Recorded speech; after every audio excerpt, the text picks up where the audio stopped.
Welcome to the Autosportradio.com show. We are coming to you from Green Street Pub and Eatery at 911 North Green Street in Brownsburg. This program is being presented by the Indy Dental Group. Indy 500 veteran Dr. Jack Miller and his wife Dr. Liz Lewis have a phenomenal practice. They're now up to 6 offices. If you need dental work, you think you haven't had any check lately, you need to check them out. Give them a call, make an appointment. The number is 317-846-6125. Their main office is at 92nd and Meridian. It's easy to get to off the interstate. If you need dental work or you haven't had a check them out. Need insurance? VP Insurance is the place to go. They're located at 5004 West 16th Street, about a mile straight west of the Speedway. You can talk to Mike Pardee or Tom, find out what you need, they'll help you out. And I've been with them for over 30 years, and every time I check, like the insurance commissioner says, they're the best. Give them a call. The number is 317-248-0070. SVRA, what a phenomenal organization it is. They got the F3 and the F4 series now, run by Scott Goodyear. They have brought back the Trans Am series to bigger than what it used to be. It's phenomenal. Want to find out where they're performing or what the events are? Go to svra.com and you'll be glad you did. They got sports cars, vintage sports cars. They got the Trans Am. They got the F3 and the F4. They got a full weekend when you go see them. The season for Indy cars is over, and I thought to myself, who has been in touch with everything going on for the entire season and been hearing things of what might be happening for next year? So I went to the man who started out as a youth, talked mom and dad into buying him a recorder, and he would either watch or listen to the race and practice broadcasting. And what did it turn him up with? Well, first off, he got tired of having me with him for a couple of years. And he is now, all I need to say, he's the voice of the Indianapolis 500. Please welcome Mr. Mark Jaynes. Thank you, Don. Happy to be here. Always happy to be here, for sure. So what did you think of the season? Now, you were at a lot of the races, but you were not at all of them. But you were involved. What did you think of the season and how it turned out? Yeah, it was nice to be back on the road for quite a few of them. You know, during COVID, we started doing a lot of what we do as the anchor from a studio in Indy, and there's an obvious disconnect there. And, you know, thanks to our network director, Chris Pollock, we were able to kind of, you know, make some adjustments to a few things financially and make the dollars make sense, and got back for the majority of the schedule traveling again. It was a bit surreal to be back in places like Milwaukee and Nashville after having not been there for so very many years. I mean, I always hoped that we'd get back to Milwaukee, but I never thought we'd ever see Nashville again for a number of reasons, you know, because it's set dormant for, you know, how many years. But got to give a lot of credit to the folks at SMI, you know, Marcus Smith and that outstanding organization, and the job that they had done. I mean, the place looks as good as it did when it was brand new. And that was a heck of a weekend. Milwaukee was an incredible weekend. Enjoyed it a great deal. There was a tremendous amount of energy there. But, you know, kind of assessing the season as a whole, I think it was an exciting championship. Obviously, I think if you're going to do a post-mortem on the season, probably going to be as much change over a 18 to 24 month period in the series as we've seen in quite some time, maybe since, you know, the two sides came back together and the split ended. There's just a lot of things that have changed. Television partner and the charters and, you know, adding racetracks and things of that nature, the hybrid certainly, and on and on and on. So, you know, obviously the roster is going to look different. It's going to be turned over a bit. So it certainly was a season of change, but, you know, the championship went down to the last race weekend, which is all you could ask for. Yeah. Good battle between, you know, in the end, Scott McLaughlin and Will Power and Alex Palou. And I think if you look at this kid, Palou, and what he's done statistically in a short amount of time in the series, he's put up some pretty impressive numbers over his short time in the NTT IndyCar Series, that's for sure. With 3 wins in 4 years, Scott Dixon's got to quit helping him if he's helping him at all, because he could catch him very quickly, very easily. I was surprised that Renus VK was let go by Ed Carpenter, who incidentally was announced today sold part of his team to a gentleman by the name of, I think it's Tom Jelov or something like that. He has Heartland Foods, and there'll be a couple of food on their cars, so that Ed is set now to be able to go and afford to go forward.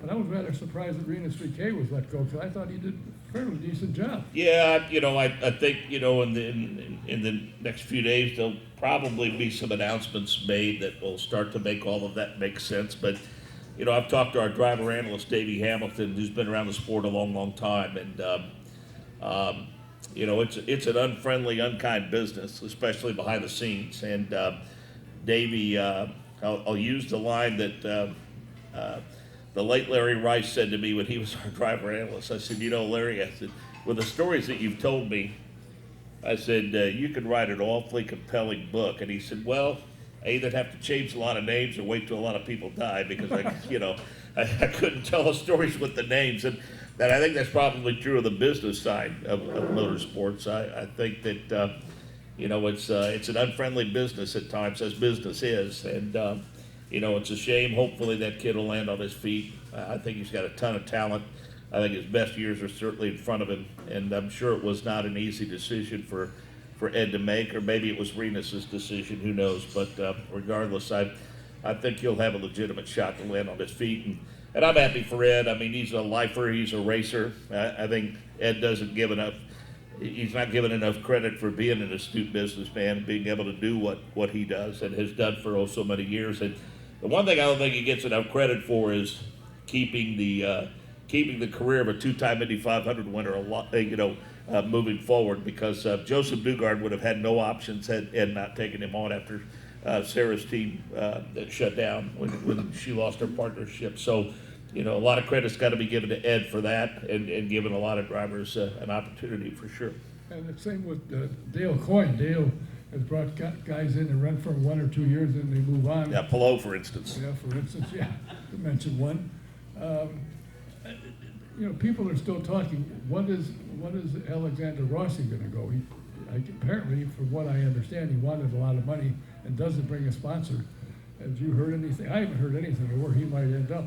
I mean, just rumors. He and his father worked very, very hard to make something happen. And again, I think some of the decisions in terms of the driver roster were, for whatever the reason, going to have to wait until this charter system was hammered out and those agreements were made, and then teams were able to move forward with their plans for next season. I don't know, with a possible exception of maybe Dale, and maybe Dale will already has his plans in place, or at least can announce them sooner than the weekend before St. Pete, as he's had to do a handful of times. But I think all of the seats will be filled. I would be surprised if most of them weren't filled before the end of the year, and then we'll see what Dale's able to do. That includes Alexander Rossi. But the sad part is there's some good kids coming up through the next series ready to make the move, and where do they go? Yeah, that's, we talked about that during the season, and, I think with a possible exception of Louis Foster that has a scholarship, it's going to be awfully difficult for them. And, you've got, now you've had drivers from other series and other countries, certainly F2. There's some drivers there with some deep pockets and some financial support, and that always makes an owner sit up and take notice. And so, you want Indy next to mean just that. But again, it's at the end of the day, it is a business, and the owners have to do what's best for them from a dollars and cents standpoint. So, it's a shame, because there are some good kids coming up, and Scott Goodyear is doing a good job with the F3 and F4 with the SVRA, and I guess there's kids that are looking to make the move as well. So there's a lot of them heading that way. What's concerned me a little bit with this charter system is they had 25, that's it. And you had to have run in 2024 to be considered for next year's list of teams. Now Prima's coming in, but I understand Prima, if they don't win $1 million because they're in the leader circle, they've got money, apparently got plenty, but for Abel, they bought a car, and they were ready to run, and they're not included. So now he's got to go out and say, have helmet, have car, we'll drive. and even has a transporter to take it there, so he's gotta look for a ride outside of his team because they're not included in the charter system, which to me makes no sense. Well, it's not a perfect system for sure, but the one thing that I will say that they did do is they allowed ownership to weigh in on this. I mean, this, the agreement that was, from what I understand, that were mailed out to all of the teams. This might be one of several versions of it that they, would come up with a formula and then send it out to the team owners, and they would make their suggestions and then send it back. And I think ultimately, from everything that I've seen, the overwhelming majority of the owners are in agreement with what they've signed, and they're ready to move forward with it. There's no perfect solution, but yeah, I mean, it's unfortunate that there are people with teams and cars that are looking to be a part of it, and hopefully they'll get that opportunity very, very soon. Yeah, but you gotta wait for somebody like maybe Ray Hall, Letterman, Lanigan to retire and sell their team to you. There's also talk about running in the off-season, running an international series. Would IMS Radio be a part of that if they did that, do you know? Yeah, well, I would imagine that in the past we have done the races in Brazil. I think we did one race maybe. I don't know, I can't remember if we did anything with surfers or not. I remember one year we sat in the booth at Long Beach, and it was the last Champ Car World Series race, and we called the race from Motegi from a booth at Long Beach. That was an interesting experience for sure. And so I think only in 2004 Honda actually paid the freight for Mike King and I to go over and call the race from Motegi. Other than that, the Brazil races, and of course we've done the races in Canada. I mean, we would be involved in some way, shape, or form. But it's interesting that that continues to be part of the conversation, and read an interesting kind of state of the series, in his opinion, by Zach Brown about the time that we were in Nashville, and he made some very good points in that article, I thought, and one of the things that he said, even with his involvement around the world in Formula One, that it's a lot to ask race teams to do an international series if it's not points paying or if there's not any money involved. It's a heck of an investment for them. So, he said there's a lot of questions we would have to have before we would be in favor of something like that.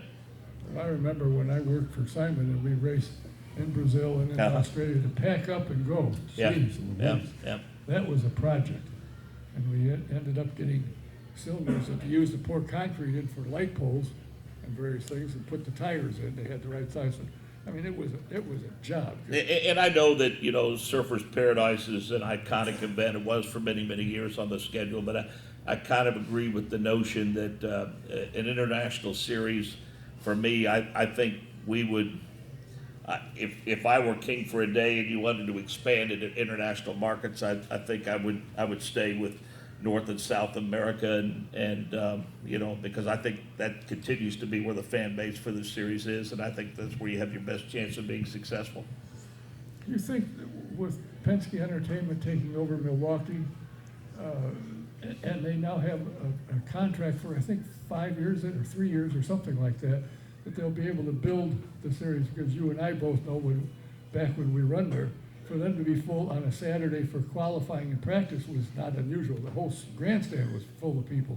Do you think they could build the audience or the fans back to come back because they realize Rogers got it and Rogers got a contract to extend it? Well, one of the things that I have learned in the short amount of time that Penske Entertainment has been involved with the series and set about the task of promoting races is that their ability to get corporate involvement is, I think, what is allowing these events to be so successful. I mean, Hy-Vee has just made a tremendous commitment to the NTT IndyCar Series on a couple of fronts. And I think Bud Dinker told me that for Detroit, they had over 90 corporate sponsors in Detroit. They had, I think, 23 or 24 suites at Belle Isle, and they were able to do 78 or 79 to Detroit, and they sold them all out. And I think the corporate partnership that they had at Milwaukee, once you get Hy-Vee on board, which is looking to get into that market, ready to open stores there, I think other vendors associated with them came on board.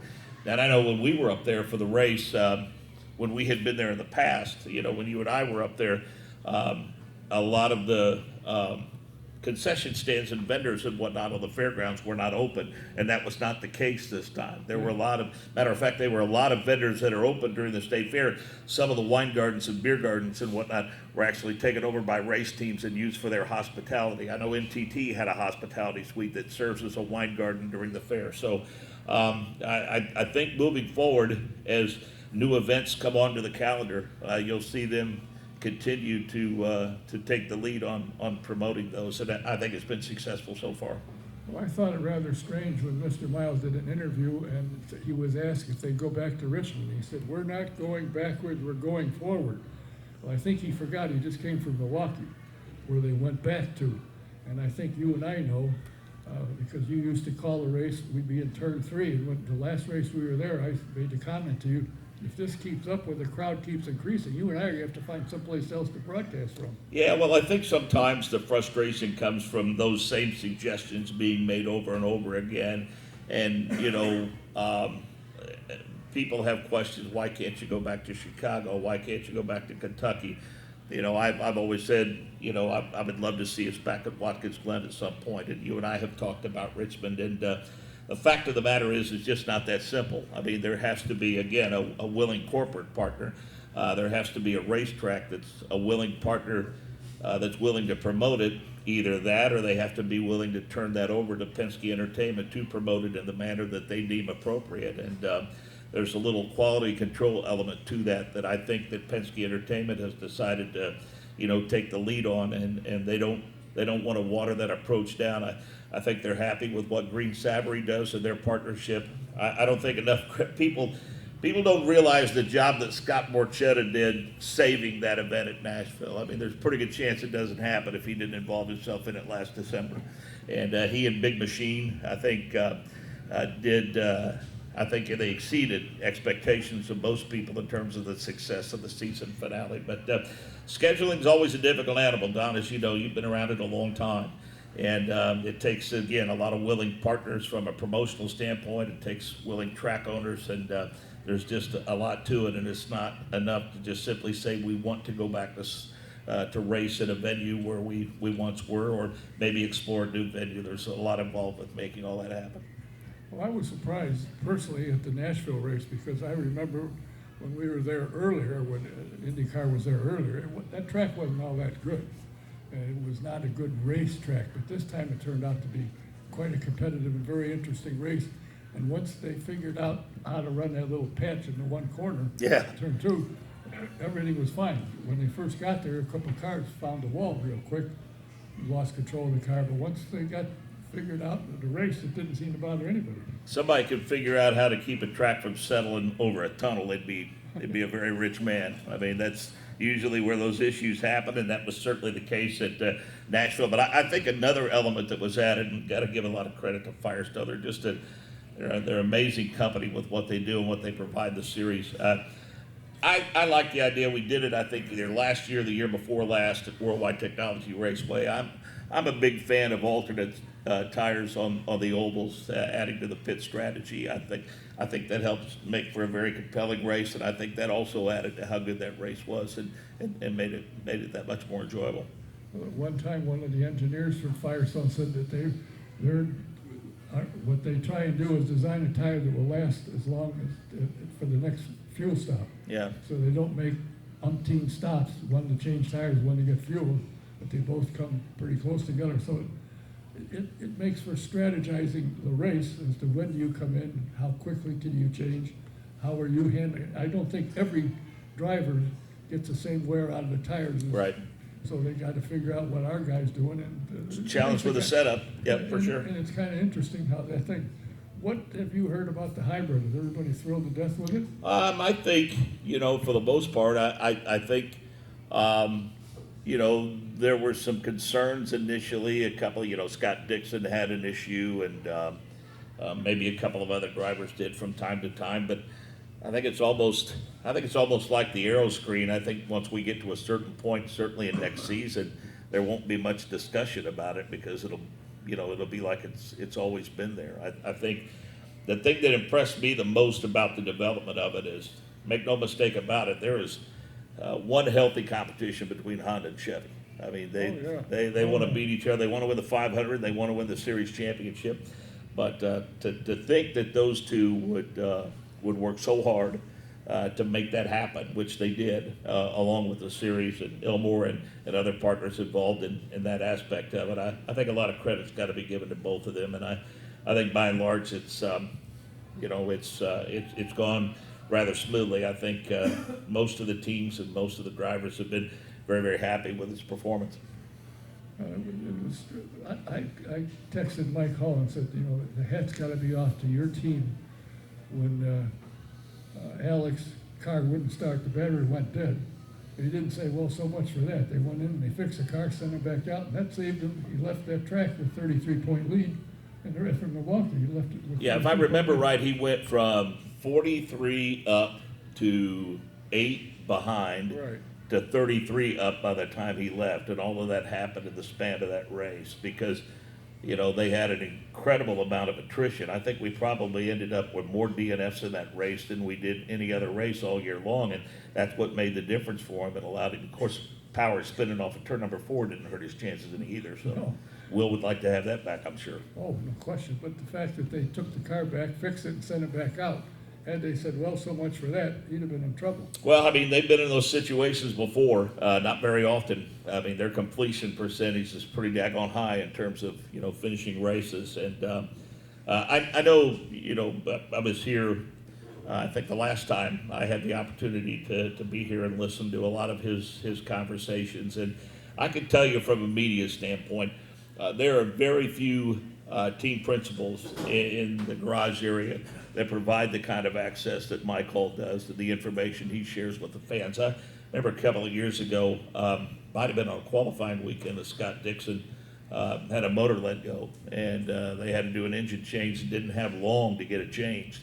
And instead of the old days when they used to pull it into the garage and shut the door stayed up, and Mike Hall stood right by the door, and anytime we sent anybody there for a question, he told us what was going on, the progress and everything. His insight that he provides to fans through us is just tremendous, and we're pretty appreciative of Mike Hall and his efforts for sure. Oh, without question. I contacted him, and he's on the road a lot, but I'll get him here hopefully before the end of the year. Yep. But again, my hat is off to the team that worked and got Alex back out, and he went out of there with point lead, which was phenomenal, I thought. It's kind of interesting how this series has evolved and how some of these drivers. Now, who would have thought the Pato Award would end up being one of the most popular drivers in the series? But he is. And he's just a friendly kid that will talk to you. And a lot of them are. And I think, IndyCar is more apt to have fans talk to the drivers than most any other series. I know when NASCAR was here, when they're running, you can't get in the garage. The fans can't, or at least they couldn't. Yeah. I don't know, the last couple of years, maybe that's changed, but IndyCar drivers are accessible, and you can get them when they're going out from the garage area, from the garages out to the pit lane. You catch them going through gas and they'll stop for pictures, make a sign on it most of the time. And it's a friendly group, a good group of drivers that know that them talking to the media and them talking to fans is crucially important for the series. Yeah, some have suggested that, and a lot of it's tied to the controversy with the push to pass to start the season at St. Pete, that Joseph Newgarden has taken on a little bit of a black hat role. But I will say this, you go back to his win at Worldwide Technology Raceway, if you're on social media and you follow Joseph Newgarden, there were probably, 35 or 40 fans or more that posted stuff on Twitter asking him questions and things of that nature, and he responded to all of them. And you could tell it wasn't a PR person doing it. I mean, he was the one doing it. And when you get to a weekend in that series, if you follow people on social media, especially the drivers, you'll see a lot of pictures that fans and drivers post of drivers with their fans. And I don't think you see that nearly enough in other forms of racing. And our driver autograph sessions are always packed. And the accessibility and the support and appreciation that our drivers have for the fans, I think, is unparalleled. I really do. A lot of motorsports, leagues talk about it, series talk about it, portray themselves, and promote themselves as fan friendly. But I think ours is the one that seems to back it up the most. Yeah, the other one that comes close is NHRA. Yeah, sure. Although the drivers aren't quite accessible, but they do come out of their offices and will stand and talk and sign autographs and so forth. So, and I think that's good. That's what people could say. Oh, I remember him. Or I've been to a couple autograph sessions where somebody comes in for an autograph and said, the driver said, "I remember seeing you at wherever it was," and of course they're thrilled to death then. Yeah. So it builds a series. Do you think the switch to Fox will make a big difference for the viewership? I think the thing that it does is, and let me say this, I mean, we have a ton of respect for our television partner that we've had for, over a decade now at NBC. And, they threw a lot of time and money and resources to promote that series. And, wish them all well and hope that, all of the people that were part of their outstanding on-air staff. Obviously, Lee Diffie's moved to NASCAR. I know a lot of folks are fans of Hinch, understandably so, and Townsend Bell. Kevin Lee's a good friend, started with us. We hope, Kevin and Georgia, who have both worked with us, we hope they do well, and Dylan Welch, and, land on their feet. But I think the thing that was important to the series is the fact that people will know that every race next year, they'll know exactly where to find it. They won't have to go looking for it, and they won't have to worry about some sort of an announcement saying it's been moved to USA or CNBC or whatever the case may be. All of those races are going to be on Fox, and I think that's what allows you to build your audience when people don't have to work hard to find you.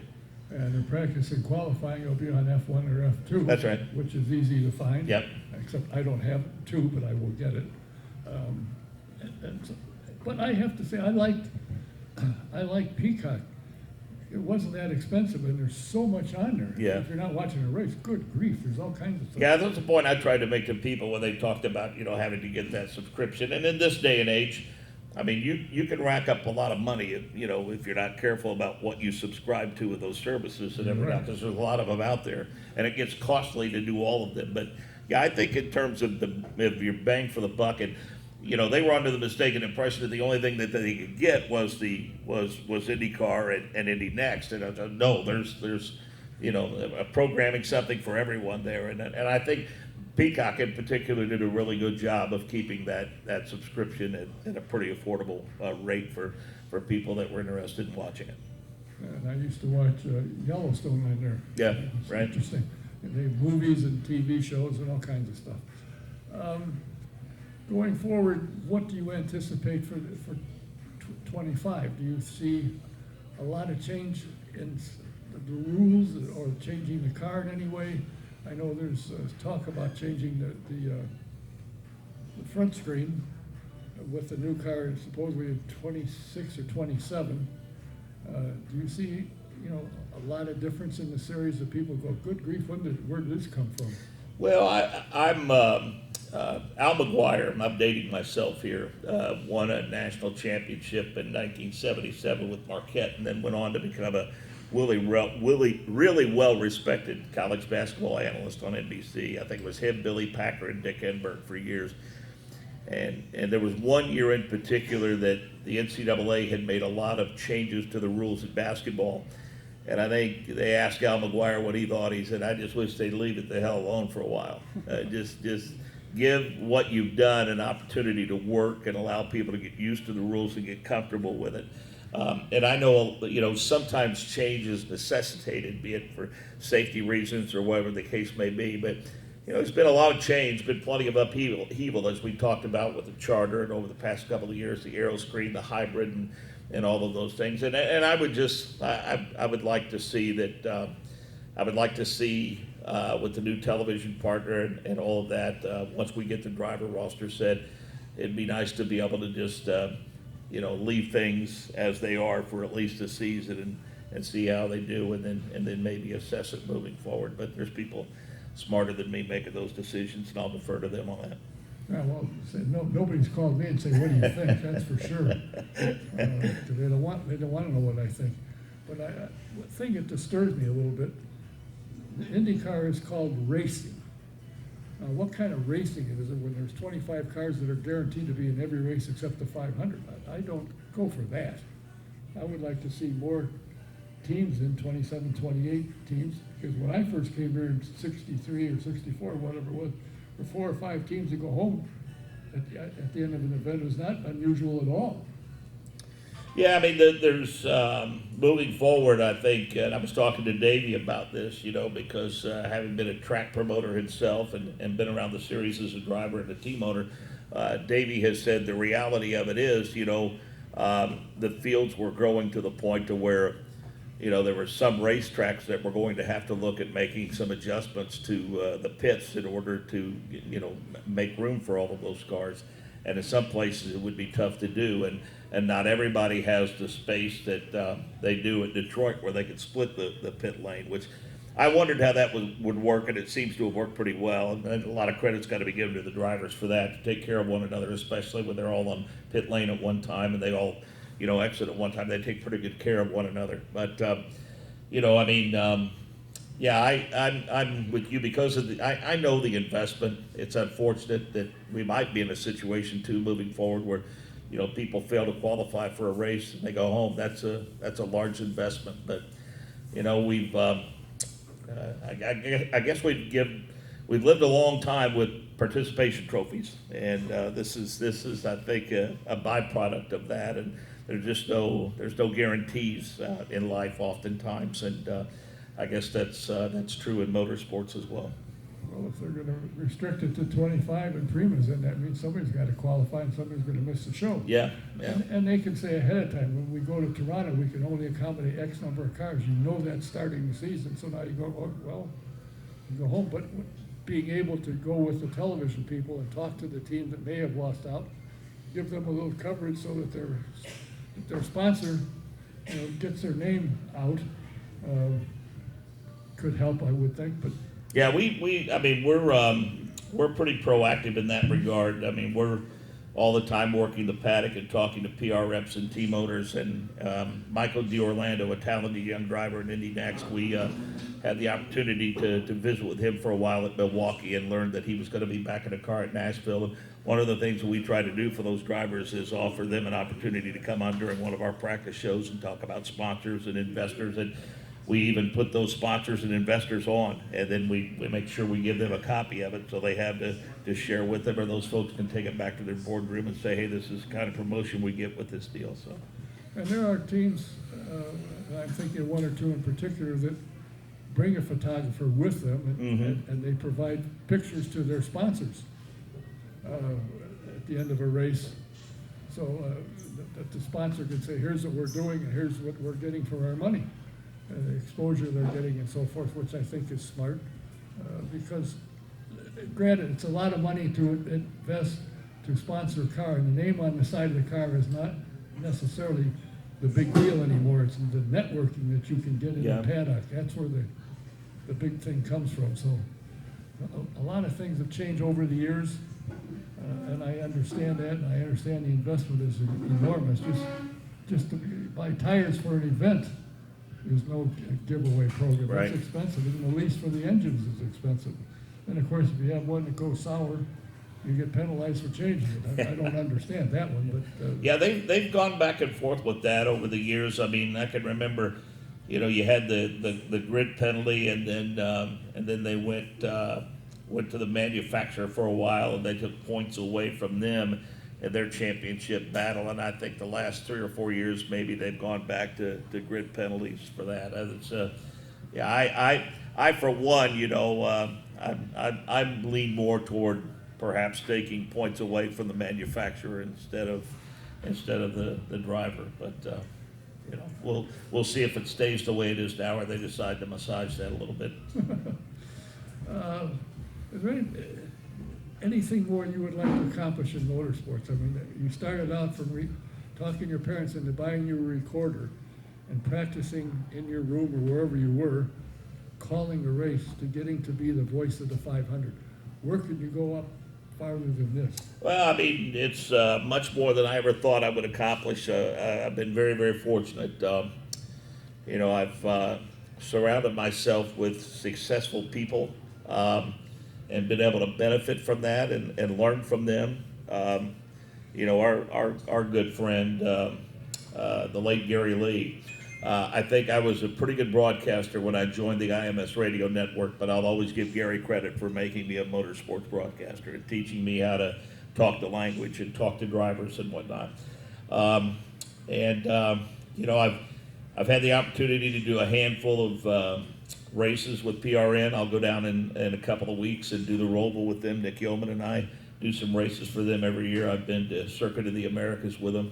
I've been to Texas to call the race at Texas Motor Speedway for PRN. My family has been with me oftentimes, and I've gotten to see, they've gotten to see parts of the country and that otherwise maybe we wouldn't have. I guess I'll go back to a number of years ago, Don, which kind of sums up how truly lucky I've been in my career. Over a 7-day period, on a Saturday afternoon, we were in Baltimore, and we got done really early because there was an IMSA race. And Jay Query and I took the train up to D.C. and looked at all the sites there, and I'm standing, there looking at the White House. And then 6 days later, Jake and I are walking across the Golden Gate Bridge in San Francisco. I mean, that's a pretty good week for a kid from Monrovia, the friends that I've made, the people I've met, it's been so richly rewarding. And if I sound like maybe, a guy who's mulling over, walking away from it at some point, yes, that's true. I'm reached some point in my life where, I'm not saying anytime soon, but, my wife and I have talked. We're lucky to have been blessed with children and grandchildren. We want to enjoy them. And, I think 5 or 6 more years, I'll probably be good. And my goal is to be able to walk out the door before they kick me out. So that's my mindset. What's Davey up to other than doing the broadcasting? What does he do? Keeping track of Davey Hamilton's like herding cats. I don't know how his wife does it. I really don't. I mean, she is a saint for sure. There was a period of time where Davey actually had 2 cell phones with him. I think he's cut that back to 1. But it was interesting this year. I can tell it. We kind of joke about it now.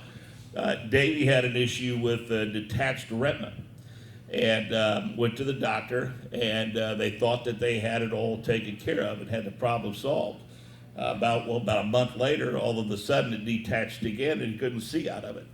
So he shows up to, I think it was Gateway, with a patch over his eye. He had his left eye covered up, and I told Chris Pollock, I said, for those of you that don't know this, I'm about to break the news to you. I said, Chris, I don't know how to tell you this. I said, but you got 2 guys sitting up here in the booth to call a race for you, and there's only 2 good eyes between them. So I don't know what kind of show you're going to get tonight. So, but fortunately, he was able to have a couple of more procedures, and he's back to as close to normal as Davey Hamilton can be. But no, I'll tell you, I've worked with some tremendous driver analysts. All had their strengths. Davey had an issue, was not able to work with us for a couple of days, and we were able to bring Matt Brabham in to work practice and qualifying for Toronto, and he just did a tremendous job. But Zach Veach was our driver analyst for a while. We used Pippa, who did a tremendous job, and Anders Krohn is a dear friend, and I'm happy to see Anders every year when the month of May rolls around and he comes back into town to work with the folks from Cusick Motorsports. But Davey Hamilton is the glue of that deal, and where he is at his best is keeping everybody abreast as to what the pit strategy is and the fuel windows and things of that nature. I mean, I always start the broadcast by, I've got a reporter's notebook, a pad of paper, and I lay that and a pen right there in his spot, and by the time that he's gone through a 200-lap race, he's got about 4 pages of notes that he scribbled down in terms of who's going to stop and win, and he is typically spot on. So yeah, we try to get together with him a couple of times during the off season, but again, he's got his hands in so many things, and obviously continuing to support DJ and his efforts. DJ is not only racing, but has also turned into a bit of a race promoter and is having some success with that. And I know he and Davey are awfully close. And daughter's a very talented photographer and doing very, very well. So yeah, we look forward to having Davey back with us next year. Well, yeah, I talked to Davey about getting he and DJ together when they're in town, and I haven't heard from Davey. Maybe DJ hasn't showed up in town. Yeah, that could be. That he's doing a lot of things, but that kid is an amazing. When you find he was driving, doing well, and had a problem, was out for what, a year and a half or something like Yep. that. He came back, and I think the first or second race he won. Yep. And has been winning steadily ever since. Yeah, it was enjoyable at Worldwide Technology Raceway a year ago. Nick Yeoman and I set up at the booth during the Silver Crown race and watched Davey. You just couldn't get anywhere near him over the last 15 laps of that race when DJ took the lead. I mean, the last 5 laps that Davey bent over with his hands on his knees staring at the racetrack because he couldn't watch the last 5 laps of it because he was so nervous, and then obviously went crazy when he took the checker flag and got to victory lane. It was a cool moment to watch. Now, you are heard. Your voice is heard by millions around the world. I hope that's the case. Well, 37 at least. But what have you done with what you've learned in the broadcast industry? You work in Monrovia High School, Mm-hmm. and you teach a communications class of some sort. And you were just telling me you took a group up to Ball State where some of your graduates are now. Right. But what is it that you are doing at Monrovia? What are you teaching? Well, we've got, I started 7 years ago, and we had one class with 10 kids, and we're now up to 6 classes and 70 kids. Oh, no. And we've got 3 different levels of communications. We have Principles of Broadcasting, which is an introductory course. That's primarily freshmen and a few sophomores. And then we have a mass media class, and that is just what it entails. We try to teach them a variety of media. Got a class that they do a couple of podcasts a week that we post, and then we have audio video production, and those are the kids that typically will do our high school football and basketball games. We live stream those on the IHSA network, and the kids do those games. They do twice weekly show that's got an interview segment in it. They've got a green screen. They do a weather forecast, and they do news on what's going on around the school.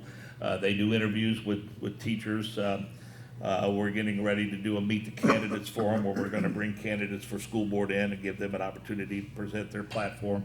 We'll do that in late October before the election. And got a tremendous amount of support. Our outgoing superintendent, Dr. Kurt Freeman's getting ready to retire. We've replaced him with Trent Provo, who's already shown to be a tremendous supporter of our program. And our principal, Mike Springer, is not only our building principal, but you feel like you work with him, not for him. And he supports our kids in what we do. But yeah, yesterday was a really cool day because I took 14 of our current students to Ball State. They've got the Sports Link and Communication program up there. Their most famous alum, David Letterman, pumped about $4.5 million or $5 million into their communication program a few years ago. And they are, I think, the leader in audio video production and sports broadcasting, and provide opportunities for their students across the country and around the world. And we're proud that 6 of our graduates are up there right now in various forms of communication. And it's kind of cool to have our kids that are part of our program now see the benefits of our program and what it's meant to those 6 that are there. 2 of them are, one's getting ready to graduate from grad school. Another one's going to get his bachelor's degree in May, and then we have the others who are working on their communications degrees. And all of them do different elements. Some are audio production, some are video production. One has decided to go towards photography, and then a couple of others are more on the in the sports field, doing play-by-play and things of that nature.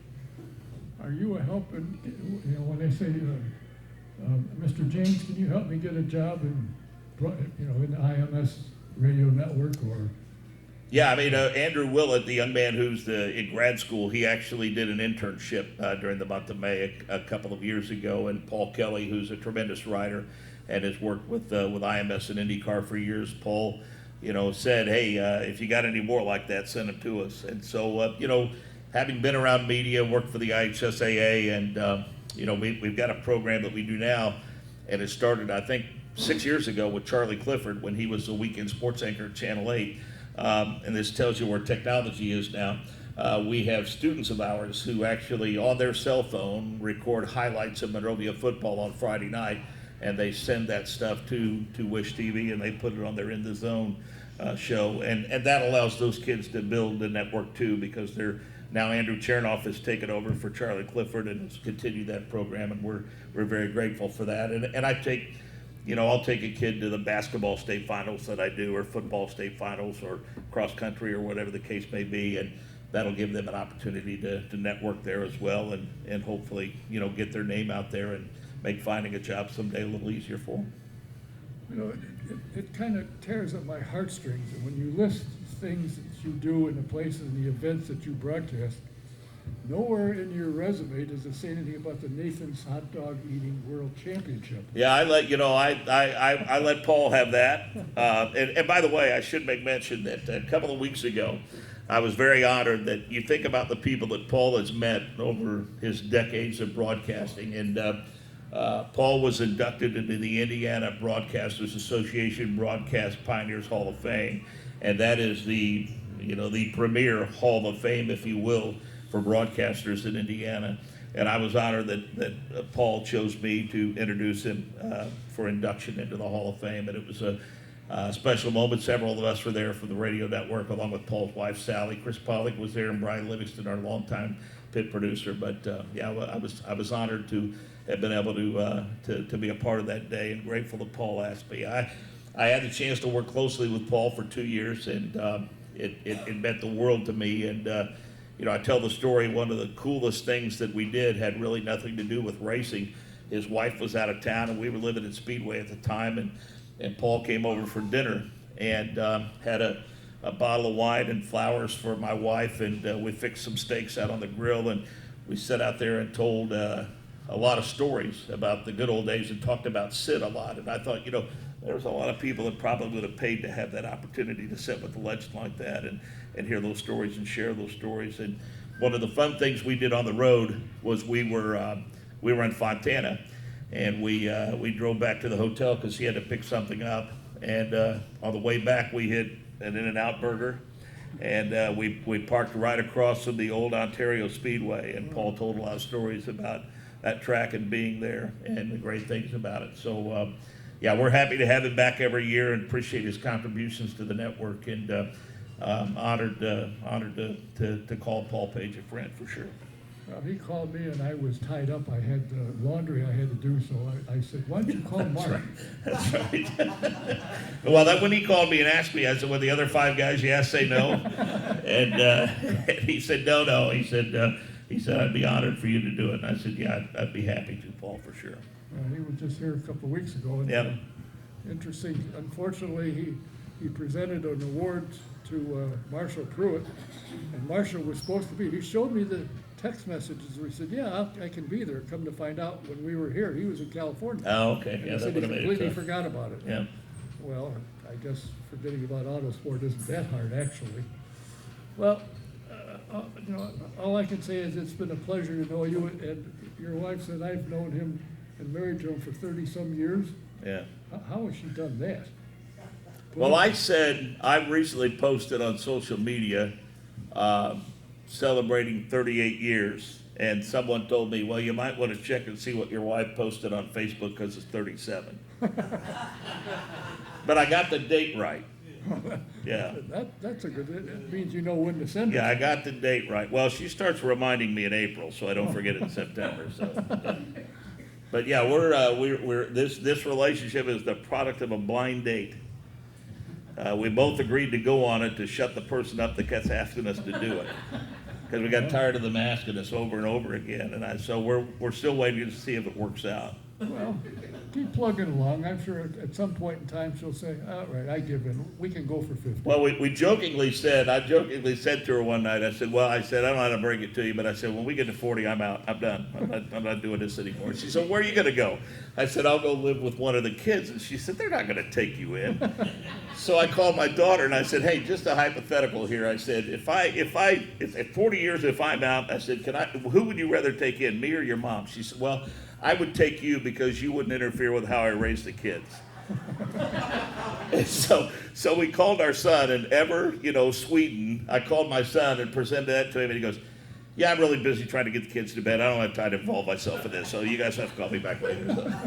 And your son is coach at Speedway? Ben Davis High School. Davis. He Right. teaches at Speedway Middle School and is a defensive back coach at Ben Davis. And she's had a double whammy, folks, because not only has she been the wife of a traveling broadcaster, but she was the wife of a middle school and a high school football coach. And one of those things alone is difficult enough, but to have to handle both of those things. And there was a while when I was doing both of those things at the same time, and we muddled through somehow. Yeah, So. I remember that. When Yeah.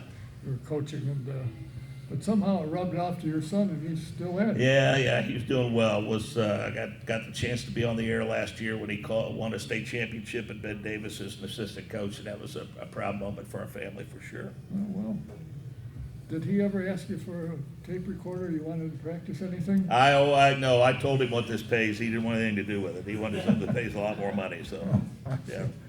Well, I tell you what, it's always an honor and a privilege to talk to you. I'm surprised when I call, you know who it is, and you answer the phone. A lot of people don't do that. I don't have caller ID on my phone. That's the only reason I answer. If I knew it was you, there'd be no chance I'd answer that. That's probably true, too. Well, listen, I appreciate what you do. I know a number of people, and one of them tonight said that when they watch the TV broadcast, they turn the sound off and listen to you. Yeah, I appreciate that. Davey, I do that from time to time if I can find a radio. Yeah, well, our radio network has the most loyal and dedicated fans, and we love them to death, and obviously we couldn't do it without them, and we're just so grateful that, in this day and age, you have a lot of options in terms of how you want to be entertained, and that people continue to choose us is, an honor that we don't take lightly, and we're deeply appreciative of it for sure. How many stations generally carry the broadcast? Well, it's not in the 400 range that it used to be once upon a time with Sid, and there's a lot of reasons for that. I think there aren't as many independently owned stations that see the value in it anymore. They're all large media conglomerates like iHeart and Cumulus and others, if you will. But I think, again, because of the fact we're offered on so many platforms now and so many streaming services like iHeart, if you're an iHeart affiliate or you have an iHeart app, but I think XM and terrestrial radio is where we get the most play. And then there's a couple of services like Mixler and TuneIn, which I think are good for fans to have that have access to that either on their computer or their phone. Because when we're not on live, they're carrying old races, which are always fun to listen to. When I go for walks and whatnot, I listen to a lot of those races and try to make comparisons between the broadcast in and what they sound like now. And so, I think the numbers are still pretty gaudy, that's for sure, because it is, certainly the numbers aren't as high for the races throughout the rest of the season, but I think our 500 numbers are still very, very strong for sure. Well, I'm sure they are. A lot of people in this that are fans today started out listening to the race on the radio and got hooked on it from listening to it. They said, we got to go and see that. I mean, that's what happened with me. Well, I know that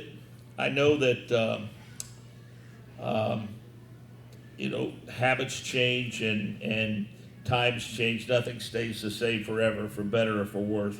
But I'll always believe that the Indianapolis Motor Speedway radio network is right there along, and I'm talking about Sid and the network, with Wilbur Shaw and Tony George and the Holman George family, Tony Holman, Mary George, all of them, for helping to make it the greatest spectacle in racing, because for so many years that was the only way people could listen to it. Yeah, well, fortunately, I called and said see if you were available tonight, and you said yes, which surprised me. I figured you'd say, no, I've got laundry to fold, I can't get it right, but you came out. I Sunday's laundry day for me, by the way. Oh, okay. Yeah, Well, we won't do anything on a Sunday then, that'll be out. I know it's been a pleasure for me to have been able to work with you and sit up in the grandstand while you're calling the race in the turn 3 or. We had a lot of fun, didn't we? And you'd be watching the lead, I'm looking in the back to see what happened, in case something is, I could tell you could sound like you really knew what you were doing. Yeah, had you fooled. Yeah, well, it worked, you're voice of the 500. Yeah, next year will be number 30 for me with the network, so that's Really? pretty happy about that, yeah. You Yeah, go. thank you. Did you get a watch or anything? I don't know, I feel like for 29 years I've been playing with house money, so I'm happy, you know what I mean? All right, well, thanks for your time, thanks Yeah, for Don, being here. thank you. Thanks for the job Thanks, you everyone, do for being here. And enjoying listening to you and Davey, and keep it up. All right, Don, thank you. Mark Jaynes.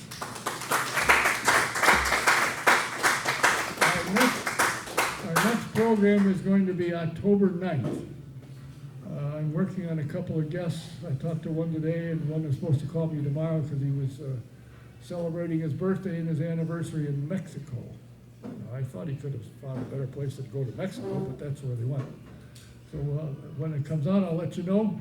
Until then, it's Don K. saying thanks for watching, thanks for being here. Until the next time, October 9th, see you then. Good night.